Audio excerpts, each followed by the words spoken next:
بسم اللہ الرحمن الرحیم الصلاۃ والسلام علیک یا رسول اللہ وعلی آلک واصحابک یا حبیب اللہ۔ لاکھوں کروڑوں درود محمد اور آل محمد پر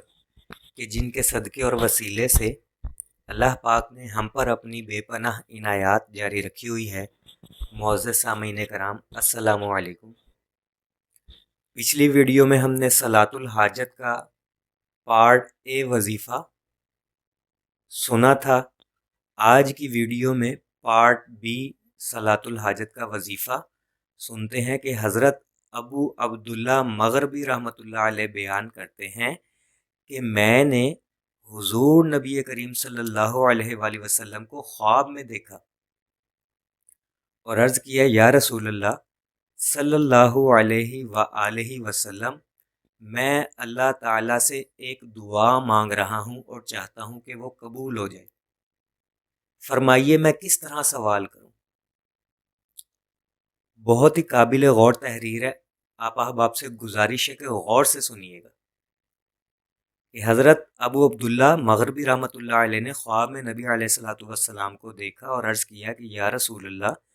صلی اللہ علیہ وآلہ وسلم، میں اللہ تعالیٰ سے ایک دعا مانگ رہا ہوں اور چاہتا ہوں کہ وہ قبول ہو، تو آپ مجھے بتائیں میں کس طرح سے سوال کروں؟ تو آپ صلی اللہ علیہ وآلہ وسلم نے فرمایا، جس کسی کو بھی کوئی حاجت ہو اسے چاہیے کہ وہ 2 سجدے کرے اور پھر ان 2 سجدوں میں 40 مرتبہ یہ دعا پڑھے، لا الہ الا انت سبحانک انی کنت من الظالمین۔ اب آپ نے اس طریقے کو سمجھنا ہے کہ 2 سجدے کرے اور پھر ان 2 سجدوں میں 40 مرتبہ یہ دعا پڑھے۔ اب 2 سجدے کس طرح کرنے ہیں؟ پچھلی ویڈیو میں نے آپ کو صلاۃ الحاجت کی نیت کرنے کا طریقہ بھی ساتھ بتایا تھا، یہ بھی وہی چیز ہے۔ 2 رکعت نماز نفل صلاۃ الحاجت پڑھنی ہے اور نیت اسی طرح کرنی ہے جیسے میں نے پچھلی ویڈیو میں بتایا کہ 2 رکعت نماز نفل صلاۃ الحاجت محض اللہ کی رضا کے لیے، منہ خانہ کعبہ کی طرف، اللہ اکبر۔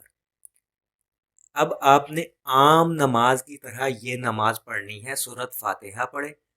جو دل چاہے اس کے بعد وہ چھوٹی سورت پڑھ لے، رکوع اور سجدہ کرے۔ جب سجدے میں جائیں نا تو سجدے کی تسبیح 3 مرتبہ پڑھنے کے بعد آپ نے 40 مرتبہ دعا پڑھنی ہے، آیت کریمہ کہتے ہیں اسے۔ ہر شخص کو زبانی یاد ہوگی اور جس کو زبانی نہیں یاد وہ نیٹ پر لکھے، یعنی گوگل پر لکھے آیت کریمہ، تو آیت کریمہ سامنے آ جائے گی،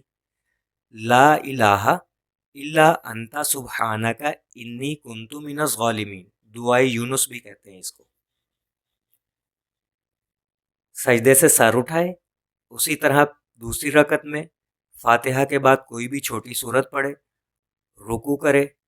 پھر سجدہ کرے، یہ اب دوسرا سجدہ ہے دیکھیں، اور سجدے کی تسبیح پڑھنے کے بعد اس آیت کریمہ کو 40 مرتبہ پڑھ لیں۔ اب یہ 2 سجدوں میں 40 مرتبہ ہو گئے، اور باقی نماز جو ہے اتحیات پڑھے، درود پڑھے اور سلام پھیر دے، اور پھر اس کے بعد کم از کم ایک تسبیح درود شریف کی پڑھے، کوئی سا بھی، اور اپنے مقصد کی دعا مانگ لے۔ اور حدیث شریف میں ہے، نزہۃ المجالس پیج نمبر 53 میں یہ تحریر بھی لکھی ہوئی ہے کہ حدیث شریف میں ہے کہ کوئی بھی شخص، یعنی جو پریشان حال شخص ہے،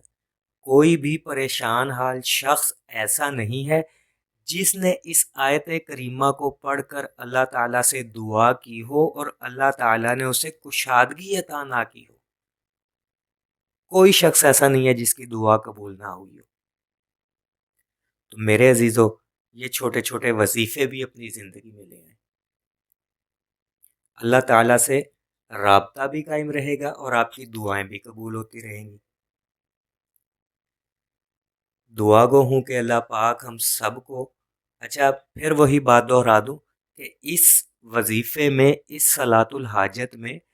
کوئی چیز ایسی نہیں ہے جس کے بارے میں آپ یہ کہیں کہ اس کو سکرین پہ کیوں شو نہیں کیا۔ آیت کریمہ ہر شخص کو آتی ہے، اگر آپ کو نہیں آتی تو پھر آپ کو سوچنا چاہیے کہ جس کو آیت کریمہ نہ آتی ہو پھر وہ آگے کیا کرے گا، اسے چاہیے اس کو یاد کرے، گوگل سے سرچ کر لے کتاب کی نماز میں، نماز حنفی میں بھی یہ آیت ہے، نماز والی جو کتاب ہوتی ہے نماز حنفی جسے کہتے ہیں، کسی بھی مسلک کی ہو، اس میں بھی یہ آیت موجود ہے، آیت کریمہ، اس کو زبانی یاد کریں۔ دعا گو ہوں کہ اللہ پاک ہم سب کو کثرت سے درود شریف پڑھنے، پڑھوانے، لکھنے، لکھوانے اور اس کی اشاعت و تبلیغ کرنے والا بنائے، اور ان چھوٹے چھوٹے وظیفوں، ان چھوٹے چھوٹے نسخوں پر